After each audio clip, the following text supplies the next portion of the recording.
New allegations of sexual abuse against Archbishop Anthony Apuron, this time coming from a mother who says her son finally let go of his secret while he was lying on his deathbed. Here's more. Doris Yamashita Conception has held on to a secret she kept for her son for 11 years too long. But after hearing about Roy Quintaniza's story earlier this month, Conception says she finally found the courage to come forward for her son.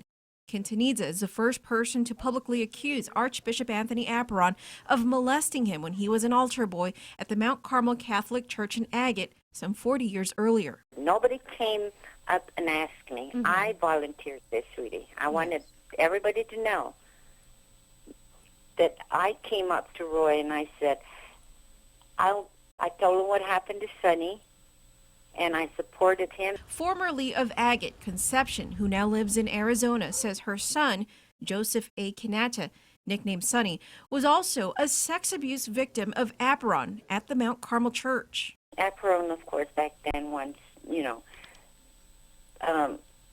has altar boys go and help them. They clean churches and stuff like that. The usual thing is Apuron will call me and say, I'm having trouble with Sonny. He's not listening to me. He peed in the back of the church. So I punished Sonny.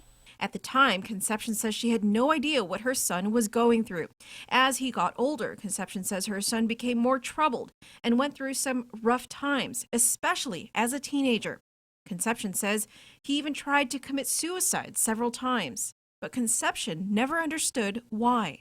Do you think that what happened to your son when he was younger, do you think that changed him? Do you think his life would have been different if that had never happened to him? She tells us about the day her son finally told her the truth.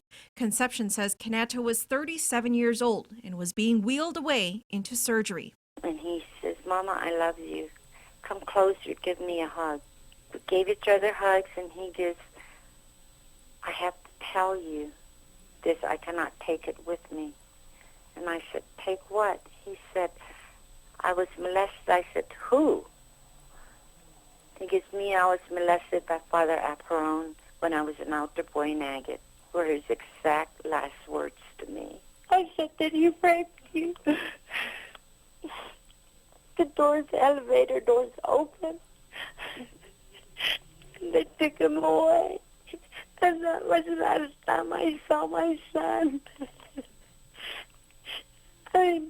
My heart was already breaking because I knew he wasn't going to make it out of surgery. Is there anything that, if you could tell him now, what would you tell him? It's going to be okay. The truth is coming out.